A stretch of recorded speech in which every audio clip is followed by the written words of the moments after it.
Well, let's begin. This is a City Commission meeting for here in South Dakota on Monday, March 8th, 2021. Roll call, please. Smith. Present. Vote. Here. Wright. Here. Robish. Present. Mayor Harrington. Present. Join me in the Pledge of Allegiance, please. I pledge allegiance to the flag of the United States of America and to the republic for which it stands, one nation, under God, indivisible, with liberty and justice for all.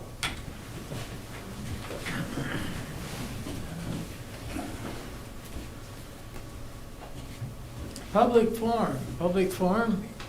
Public comments may be sent during live meeting broadcast in our city's YouTube channel. This link is listed on the city website at www.huron.sd/citygovernment. In order to use the YouTube chat feature, please create an account with YouTube and Gmail or using your existing accounts. Please state your name, address for the record. Public forum is limited to a maximum of 3 minutes per person. Today we have our HR Director, Nathan Hofer, on the phone in the back. He will review your questions and notify us if there is one, and we'll stop the meeting and try to answer your question at that time. If we don't have an answer at that time, we'll get one and get back to you. Otherwise, do we have anybody here tonight that wants to speak to public forum? Seeing none, we'll move on to agenda approval. Do we have any amendments to the agenda? I would move approval of the agenda. Commissioner Robish, move approval. Need a second? Second. Roll call vote, please. Smith. Aye. Vote. Aye. Wright. Aye. Robish. Aye. Mayor Harrington. Aye. Consent agenda. Matters appearing on the consent agenda are expected to be non-controversial and will be acted upon by the commission at one time without discussion unless a member of the commission requests an opportunity to address on any given item. Items removed from the consent agenda will be discussed at the beginning of the formal items. 4.1, minutes of March 1st, 2021. 4.2, fuel quotes for city departments. 4.3, COVID bonus pay. 4.4, appointment of Sean Harvey to the Planning Commission. 4.5, special event on sale alcohol beverages license filed by the South Dakota State Fair for a wedding reception on March 20th at the Norby Exhibit Hall. 4.6, alcoholic beverages consumption in public area. Emily Renea for a wedding on April 23rd at Blackburn Hall in Campus Center. And number 2, Limael Cordova Perez for a birthday party on June 12th at Prospect Park Glide and Shelter. 4.7, set March 22nd as the public hearing date to consider 2020-21 malt beverage and South Dakota farm wine licenses for Boss Boutique at 2929 Dakota Avenue Southwest. 4.8, set March 22nd as the public hearing date to transfer 2021 retail on-sale liquor license from Greater Huron Development Corporation, 1705 Dakota Avenue South to the South Dakota State Fair, 1060 3rd Street Southwest. 4.9, personnel, promote Garrett Welch from Water Sewer Treatment Uncertified to Water Sewer Treatment 1. 4.10, payment of the bills. I would consider a motion to approve. So moved. Second. Mr. Bragg, motion to approve. Commissioner Robish, second. No discussion? Mayor, if I may, please. Yes, Mr. Smith. Thank you. 4.7 and 4.8 have the same description in the attachment. I assume that should be, are they both the same? Oh, In the attachment. yeah, the highlighted blue line. Oh, I'm she just sorry, has what? them together, yes. I'm sorry. Yes, yes, they're Yep, no, just that- both licenses are together for the information part of it.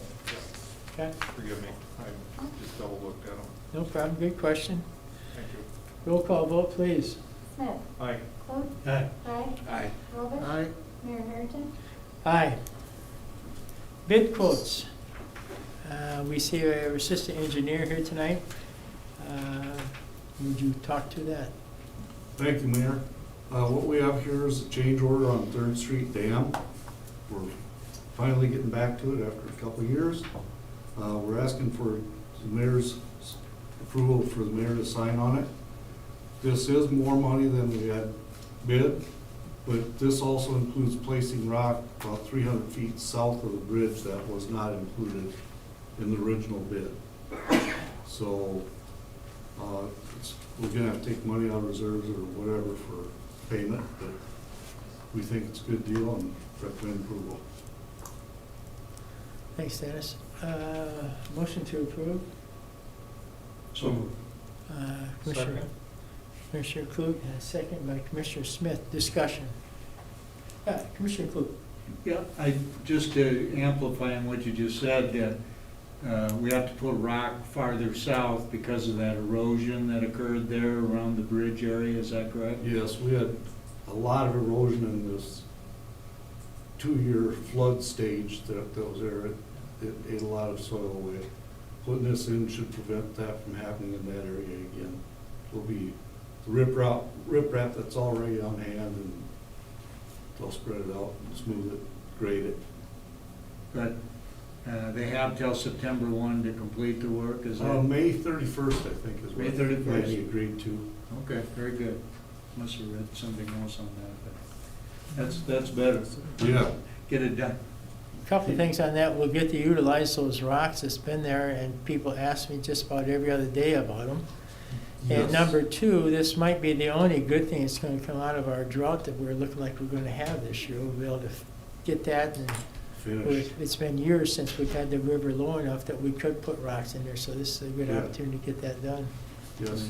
So it might be a blessing for that, but we certainly hope it rains after that. Any March other or questions? April of 19, it started flooding and was that way till just recently, so. Yeah, yeah. Listen, a quick ad, if it's okay. I did talk to Brad and I visited with Dennis when I was working on fund balances. We do think, we will be taking from reserves 100,000 extra, or not extra, but it will have to be taken from reserves to finish the project. This is part of that total, I believe. Okay. So we should be fine with what we have in reserves for the Correct. Tree Dam project. Commissioner Smith, sure. Dennis, is there an opportunity with James River Development to, there's some rather large tree trunks and stuff jammed up on that? Any chance we could work with them to snag those out of there? I think that they'd want, be a great time to get them out of there. Well, if Olson's are out there near it, we'll get them. You know, But if not, unless they've moved down river, I don't know. no, they were there this afternoon, yeah, I looked. Just seems to me like for obstructions down the river channel Yeah. would be a good time to grab them. Yeah. And we need to get them off there ASAP. Tow rope and a four-wheel drive kind of I think I could walk out there, but I'm not volunteering. I was just gonna say, what an idea. Any other questions? Seeing none, roll call vote, please. Smith. thing. Aye. Clute. Aye. Bragg. Aye. Robish. Aye. Mayor Harrington. Aye. Pass. Okay, we have no petitions, communications, no ordinances. Oh, that's a change. No department items. 8.1, consider, this is one Doug's gonna do. Commissioner Clute, will you address 8.1, please? Yes, Shanna asked me to speak on this, since I'm the liaison to the Huron Get Fit Committee. Every year they apply for grants through the South Dakota Department of Health. This year they would ask permission to apply for a 2,000 grant from them. They've already got designs on what they would use that money for to help fund a free healthy eating demonstration, health screenings, educational events, and promoting the overall wellness of city employees. Apparently they have been successful in previous grant applications, so they're optimistic they would receive that 2,000. So I would move that they be given permission to apply for that grant. Okay.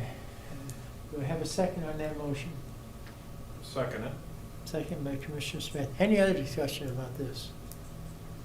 Like Doug said, we've done this every year since I've been around here. And we usually get the $2,000 grant, and this is what funds our Get Fit committee to keep try to keep our employees in as good a shape as they can be. So it's really appreciated. It's well done. So roll call vote. Smith, Aye. Clute, Aye. Bragg, Aye. Robert, Aye. Mayor Harrington. Aye. Okay. 8.2, Pauline, our financial director, will speak on this one. Thank you, Mayor. These are our unaudited financials that need to be due to the state. Actually, by May 1st, they've extended our deadline, but we still try to stay within March. Balance sheets are included for both the governmental and business type funds, statement of revenues and expenses and changes, as well as the long-term debt. One notable thing is one of our major funds this year is the COVID-19 fund. You'll see that separate, which means that will be audited directly by our auditors, also coming this summer. So it was figured by auditors as we did it, and it'll be audited again. The other note of interest usually is on page 58, which is our schedule of long-term debt. You can see at the end of 2020, our total debt for both governmental and business type is $4,750,501. So what we're asking now is to get these unaudited to the state so they have our numbers before our audit. Motion to approve. Move to approve. To approve. Commissioner Smith, need a second on this? Second. Second by Commissioner Bragg. Any more discussion? Any more questions for Pauline on this topic? Seeing none, roll call vote, please. Smith, Aye. Clute, Aye. Bragg, Aye. Robert, Aye. Mayor Harrington. Aye. Final one, 8.3. HR Director Nathan Holford will bring this up and explain this 8.3 for us. Welcome. Right. So what this is, something I've been working on for the past, I don't know, 3-4 months, is trying to get our supplementary benefits, i.e. our term life, or group life, vision and dental. And I did add short-term disability to this quote. That one actually requires a enrollment percentage of our census to be able to qualify for. So we're not 100% sure if we're gonna get that one, but we're gonna have to, put our applications out to see if and how many people would wanna do it. But this would take all of the benefits that we have now, which are each with a separate vendor. So currently I work with 4 vendors, 4 enrollment applications, 4 billing processes. This would consolidate it all into one company, kind of a shell company, if you will. So I'll have one contact for my enrollment, one contact for my billing, and one contact for any other questions or applications to these benefits that we offer. But the only one that the city actually contributes to in this list would be half of our group life insurance policy. All the other ones are 100% employee paid. I think Shauna included the rate sheet on there too. These will be rate locked for 2 years at the rates given. So over the course of 2 years, if our enrollment stays in the ballpark, it'll save our employees somewhere in the vicinity of $25,000 total. About $12,000 a year across the board. And it's not any one person, but that's collected on what the premiums paid to what the premiums will be. It seems pretty straightforward to me. It increases efficiency. The dental insurance is actually quite a bit better than what we're dealing with now. There's no wait period on major services. Network's very similar. Vision is actually still VSP, but then they would take over my enrollment and billing instead of dealing with VSP directly. So I recommend approval of switching these for those reasons. Unless there's any questions or anything like that, but I've done my homework pretty good on this one, and it seems like it would be a good fit for us. Also, the enrollment application that we would do would be through a portal that I'm setting up to do our onboarding with anyway. We're not quite done with that, but then it would really streamline it electronically so we could have a lot less ink and paper trail. Be happy to answer any questions that I can. Motion But- to approve? But yeah, this has been through both unions already too, just so you know. Move to approve. Need a second? Second. Second, Mr. Robish. Any more discussion? Nathan on this? Seeing none, roll call vote please. Schmidt, Aye. Luke, Aye. Greg, Aye. Robish, Aye. Mayor Kingston. Aye, good job Nathan. Perfect. We're done for the night, folks. This is